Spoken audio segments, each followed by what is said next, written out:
और राष्ट्रपति द्रौपदी मुर्मू के उत्तराखंड दौरे का तीसरा दिन योग दिवस कार्यक्रम में शामिल हुई राष्ट्रपति मुर्मू।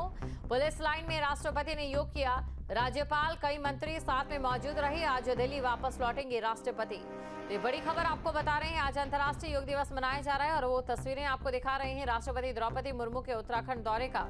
ये तीसरा दिन है, तो उत्तराखंड दौरे का उनका ये तीसरा दिन है। बड़ी खबर आपको बता रही हैं, योग दिवस कार्यक्रम में शामिल हुई राष्ट्रपति द्रौपदी मुर्मू। पुलिस लाइन में राष्ट्रपति ने योग किया, तो पुलिस लाइन में राष्ट्रपति ने योग किया है। तस्वीरें आपके सामने, राज्यपाल और कई मंत्री इस दौरान उनके साथ मौजूद रहे। खबर पर अधिक जानकारी के साथ संवाददाता अजीत सिंह राठी हमारे साथ जुड़ चुके हैं। अजीत, योग की अगर बात करें तो उत्तराखंड के लिए योग शब्द ही काफी ज्यादा महत्वपूर्ण है, चाहे योग नगरी ऋषिकेश की बात करें या फिर जिस प्रकार राष्ट्रपति यहां पर दौरे पर मौजूद रही और उन्होंने भी योग किया, इसको लेकर बात करें।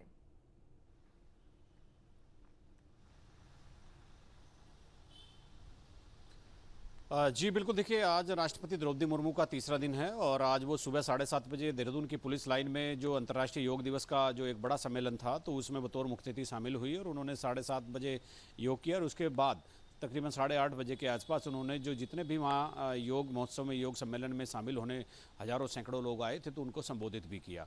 और इस दौरान राज्यपाल गुरमीत सिंह भी वहाँ पर मौजूद रहे, कैबिनेट मंत्री सुबोध उनियाल भी वहाँ पर मौजूद रहे और मुख्यमंत्री ने गैरसैंण में योग किया, तो जो ग्रीष्मकालीन राजधानी है। तो राष्ट्रपति के दौरे की हम बात कर रहे हैं, तो राष्ट्रपति के दौरे का आज तीसरा दिन है। आज योग महोत्सव में, योग सम्मेलन में उन्होंने भाग लिया।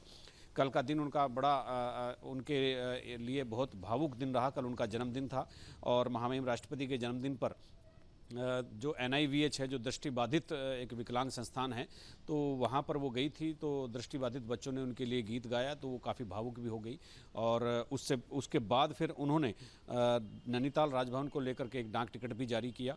और इसके अलावा जो राष्ट्रपति भवन है, यहाँ राष्ट्रपति आवास है, जिसको हम राष्ट्रपति निकेतन बोलते हैं अब, तो उसके अंदर तपोवन एक बहुत डाइवर्सिफिकेशन वाला एक पार्क तैयार किया गया था फॉरेस्ट डिपार्टमेंट की तरफ से, तो उसको उन्होंने जनता को समर्पित किया। हालांकि वो उसको रोज़ नहीं खुलेगा, वो कभी कभी उसको पब्लिक के लिए खोला जाएगा। तो जिस तरह से वो कल उनका बहुत ही बिजी शेड्यूल रहा, दृष्टिबाधित राष्ट्रीय संस्थान में उनका कार्यक्रम रहा, तपोवन एक पार्क था, उसको उन्होंने जनता को समर्पित किया। राजभवन में एक डाक टिकट भी जारी किया। परसों भी उनके कुछ कार्यक्रम थे। कल रात में वो राज्य के तमाम ब्यूरोक्रेट से मिली और उनके साथ डिनर भी किया, तो सब फॉर्मली बातचीत उनसे की। तो ये सारी चीज़ें उनके साथ देखी गई। बहुत सहज और सरल स्वभाव लिए हुए जो हमारी राष्ट्रपति हैं, उन्होंने यहाँ 3 दिन गुजारे। अब उनके कार्यक्रमों का समापन हो चुका है। अभी वो अपने राष्ट्रपति भवन में हैं, राष्ट्रपति आवास में हैं। इसके साथ ही यहाँ से 11:15 बजे के आसपास उनका जोली ग्रांट एयरपोर्ट के लिए प्रस्थान का समय तय है और तकरीबन 12:15 बजे वो दिल्ली के लिए प्रस्थान कर जाएंगी। राष्ट्रपति द्रौपदी मुर्मू 3 दिन से यहाँ थी और 1 साल पहले भी वो यहाँ पर, 1 साल के भीतर उनका दूसरा दौरा है। तो ये एक अच्छी बात है देहरादून के लिए कि महामहिम राष्ट्रपति का 1 साल में 2 दौरे देहरादून में हो रहे हैं। तो उन्होंने काफ़ी ब्यूरोक्रेट से बात की, पॉलिसीज़ पर बात की, लेकिन ये सब अनौपचारिक बातचीत थी। और जिस तरह से एक डायलॉग टेबल टॉक होती है, तो उस तरह से उन्होंने चीफ सेक्रेटरी हो या जो दूसरे सीनियर ब्यूरोक्रेट थे, सबसे बातचीत का सिलसिला जारी रखा, सबके साथ भोजन भी किया। तो आज राष्ट्रपति द्रौपदी मुर्मू 12:15 बजे जोली ग्रांट एयरपोर्ट से दिल्ली के लिए प्रस्थान कर जाएंगी और उनका इसी के साथ ही 3 दिन का जो दौरा है वो समाप्त हो जाएगा। जी, तो और इसी के साथ देखिए अब योग को लेकर भी बात करते हैं। अंतर्राष्ट्रीय योग दिवस है क्योंकि, और ऐसे में बात अगर उत्तराखंड की करें तो जब अंतर्राष्ट्रीय दर्जा या अंतर्राष्ट्रीय दिवस के तौर पर योग नहीं किया जा रहा था, उससे पहले ही उत्तराखंड का योग के साथ एक अलग जुड़ाव भी देखने को मिलता है।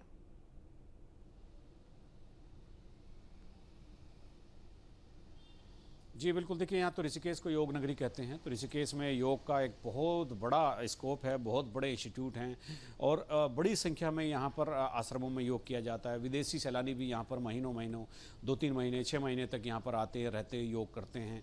और माँ गंगा के किनारे योग करना आप एक अलग ही तरह का अनुभव होता है। माँ गंगा का जो निर्मल कोमल शीतल जल है वो बह रहा, उसके किनारे योग कर रहे हैं लोग, तो उसका अलग ही इफेक्ट आता है, वो अद्भुत होता है, कल्पनीय होता है। तो योग नगरी नगरी कहते हैं ऋषिकेश को, और बगल में धर्म नगरी है हरिद्वार है, वहाँ भी योग का एक बड़ा जो स्कोप बना रहता है व्यापक पैमाने पर। वहाँ जैसे पतंजलि है, वहाँ पर योग का एक बहुत बड़ा काम चलता है, जो दूसरे आश्रम हैं वहाँ पर भी। तो इसी तरह से जो योग है वो उत्तराखंड के जो प्रायोरिटीज हैं उसमें है। और आज एक नई सूचना हम अपने दर्शकों को भी दे रहे हैं कि आज उत्तराखंड की पहली योग नीति की अधिसूचना दोपहर में लागू हो जाएगी, जारी कर दी जाएगी। तो उत्तराखंड एक ऐसा प्रदेश होगा जहां पर योग पॉलिसी भी आ गई है, तो इसके लिए अलग से निदेशालय खोलने के आदेश भी मुख्यमंत्री ने दिए हैं। तो योग नीति को प्रख्यापित आज कर दिया जाएगा, अधिसूचित कर दिया जाएगा, तो ये एक नई बात होगी। जी बिल्कुल नई और खास बात ये रहेगी। अजीत, आप बने रहिए हमारे साथ, आगे भी आपसे हम जानकारी लेंगे।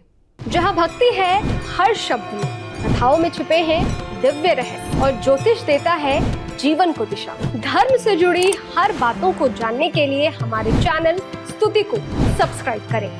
चैनल पर जाने के लिए इस लिंक पर क्लिक करें।